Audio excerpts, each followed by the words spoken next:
उन्होंने आरक्षण को लेकर भी कहा है कि केंद्र सरकार से जो चीजें कही गई थी 65% आरक्षण को लेकर के, उस पर भी उन्होंने कहा है कि केंद्र सरकार से पूछा जाए, केंद्र सरकार इस पर क्या कह रही है। साथ ही उन्होंने ये भी कहा कि हम गांव-गांव जाएंगे 11 मई से और लोगों का हस्ताक्षर कराएंगे। तो कहीं ना कहीं एक तरह से ये चुनाव और अपनी जमीन को तैयारी करने की कोशिश है। बिल्कुल, बिल्कुल। और ये आरक्षण वाला मुद्दा जो है, ये दोनों को एक साथ कटघरे में खड़ा करेगा। क्योंकि आपको याद होगा कि जाति गणना जब हुई थी तब नीतीश कुमार राष्ट्रीय जनता दल के साथ सरकार में थे। काफी। जेडीयू और आरजेडी कांग्रेस लेफ्ट की सरकार थी, उस सरकार ने जाति गणना कराई और उसी सरकार ने विधानसभा में आरक्षण बढ़ाने का प्रस्ताव पास कराया, जिसमें आरक्षण बढ़ा करके 65% किया गया प्लस 10% ईडब्ल्यूएस का आरक्षण है।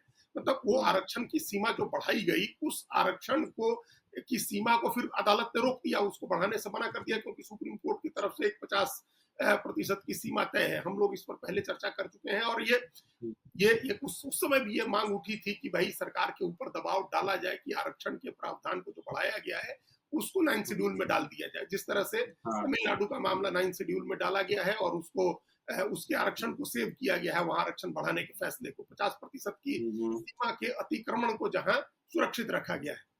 लेकिन वैसा नहीं हुआ। 9 शेड्यूल में अगर आप डालेंगे तो एक पंडोरा बॉक्स खुलेगा। बॉक्स आपको पता है कि छत्तीसगढ़ में भी सरकार ने आरक्षण की सीमा बढ़ाई है, झारखंड की सरकार ने आरक्षण की सीमा बढ़ाई है, तेलंगाना में आरक्षण की सीमा बढ़ाने की बात हो रही है, कर्नाटक में बात हो रही है। तो फिर ये पंडोरा बॉक्स खुलेगा, तो वो 9 शेड्यूल में डालने की बात नहीं हुई। अब डबल इंजन की सरकार है, तो तेजस्वी यादव भी इसको लेकर के प्रेशर देते हैं जेडीयू के ऊपर कि आप बात करिए, चूंकि आपकी सरकार है, केंद्र में भी भारतीय जनता पार्टी की सरकार है और वो लोग भी कहते हैं कि हम आरक्षण के बड़े चैंपियन हैं, हमारे रहते आरक्षण कोई नहीं हटा सकता है, आरक्षण को कोई छू नहीं सकता है, तो फिर क्यों नहीं आप ये जो बढ़ा हुआ आरक्षण है उसको लागू करवाते हैं। तो ये बुनियादी रूप से आरजेडी का इशू हो गया। भले नीतीश कुमार की सरकार ने आरक्षण बढ़ाया था, लेकिन वो लागू नहीं हो रहा है। बढ़े हुए आरक्षण का लाभ जब उन वर्गों को नहीं मिल रहा है, तो ये इशू अगर ये राजनीतिक मुद्दा बनता है तो उसका लाभ किसको मिलेगा? उसके लाभार्थी लालू यादव और तेजस्वी यादव होंगे, क्योंकि आरक्षण के ओरिजिनल चैंपियन लालू यादव रहे हैं, मसीहा रहे हैं। उनकी पार्टी ये राजनीति कर रही है, उनसे ये इशू डाइवर्ट करना है। प्रशांत किशोर को भी इस लाइन पर जाना है कि आरक्षण का मुद्दा गरीबों के लिए और पिछड़ों के लिए, दलितों के लिए एक बड़ा इमोशनल इशू है। हमेशा आपको पता है कि आरक्षण का मुद्दा कितना इमोशनल इशू है। हमारे यहाँ 2015 का चुनाव हो या इस बार ही लोकसभा का चुनाव हो, जिसमें आरक्षण बचाओ संविधान बचाओ कई सारी लड़ाई थी और बीजेपी की सीटें कम हो गई, 63 सीटें घट गई उनकी। तो ये मुद्दा कहीं ना कहीं उस आरक्षण का जो इशू उठा करके रखा है तेजस्वी यादव ने। अब तेजस्वी यादव की कमजोरी है कि वो इस मुद्दे को लेकर के सड़क पर नहीं उतरे हैं। अभी तक वो सिर्फ प्रेस कॉन्फ्रेंस करके या सोशल मीडिया प्लेटफॉर्म पर ये मुद्दा उठाते रहते हैं, नीतीश कुमार से सवाल पूछते रहते हैं कि भाई आप ये आरक्षण क्यों नहीं बढ़वा रहे हैं। लेकिन ये तो इतना इमोशनल इशू, इतना बड़ा मुद्दा है कि आप लेकर के जमीन पर जाते। अब वो गए नहीं है, तो प्रशांत किशोर को एक मौका मिल गया है कि हम ये मुद्दा उठाएं, अपने इस मुद्दे के चैंपियन बने।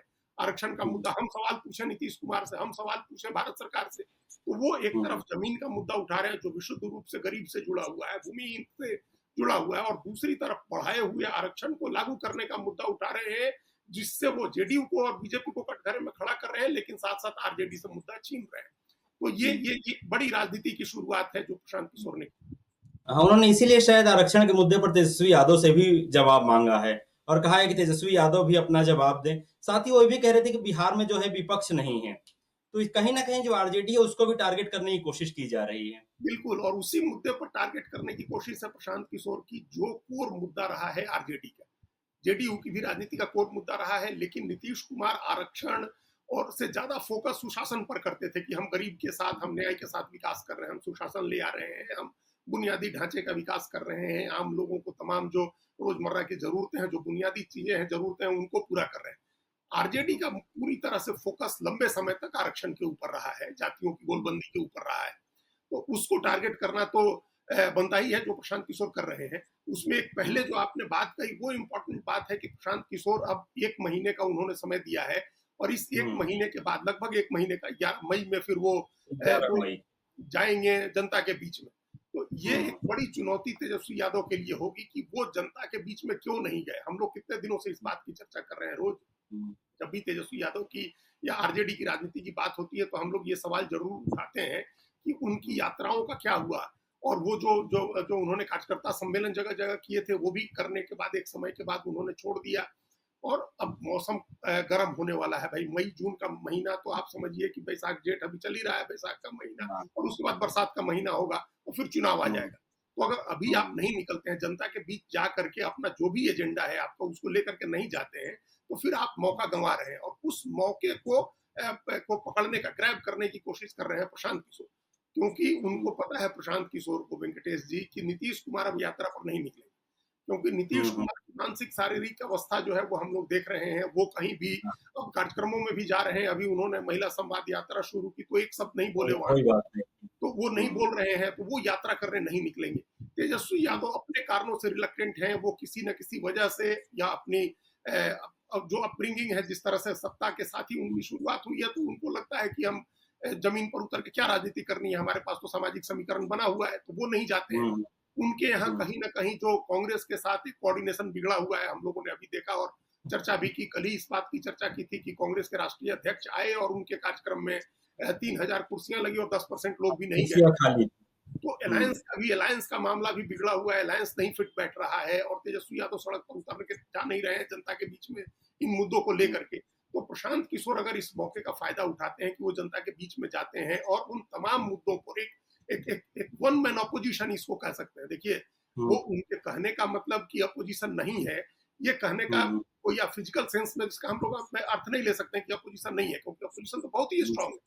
बिल्कुल। 80-82 में हुँ, 80 के करीब जीते थे, अभी भी 70 से 75 के बीच में अपोजिशन के एमएलए आरजेडी के अपने हैं, और उसके अलावा सबको हाँ, जोड़ के तो 100 तक संख्या पहुंचती है। तो अपोजिशन तो हुँ, बहुत ही स्ट्रांग है। इतना इतना स्ट्रांग अपोजिशन तो पिछले काफी समय से नहीं रहा है बिहार में। हुँ, उस अपोजिशन के होने के बाद भी अगर वो कह रहे हैं कि अपोजिशन नहीं है, तो इसका मतलब कि अपोजिशन है, लेकिन वो पंगु है, वो अपोजिशन है लेकिन इनइफेक्टिव है, प्रभावहीन है, असरहीन है। हुँ, वो उस हुँ, बेअसर है अपोजिशन, उसका कोई असर नहीं है, कोई मतलब नहीं है। तो ये जो हुँ, उनको अपोजिशन के स्पेस में भी पॉलिटिक्स करनी है, इस बात को हम लोग को ध्यान रखना चाहिए। हम लोग पहले भी कई बार हुँ, चर्चा कर चुके हुँ, हैं कि वो सिर्फ सत्ता पक्ष का वोट तोड़ करके और राजनीति नहीं कर सकते हैं। उसमें कितनी कामयाबी मिलेगी, उसमें कितना वोट तोड़ लेंगे आप जिससे आपको राजनीतिक सफलता मिल जाए। तो हुँ, अपोजिशन हुँ, के स्पेस को भी डेंट करना है, जो आरजेडी, कांग्रेस और लेफ्ट की राजनीति है, उसमें भी डेंट करना है, उसका भी वोट लेना हुँ, है, और जो सत्ता पक्ष की राजनीति है उसको भी डेंट करना है। हुँ, इसलिए उन्होंने कहा कि अपोजिशन नहीं है। जनता, बिहार के लोगों को हुँ, ये भरोसा दिलाएं कि देखिए, और इस मामले को वो यकीन दिला भी सकते हैं, क्योंकि जनता भी तो हुँ, खोज रही है कि तेजस्वी यादव कहाँ है, उनकी पार्टी के प्रदेश अध्यक्ष कहाँ है, उनकी पार्टी के दूसरे नेता कहाँ है।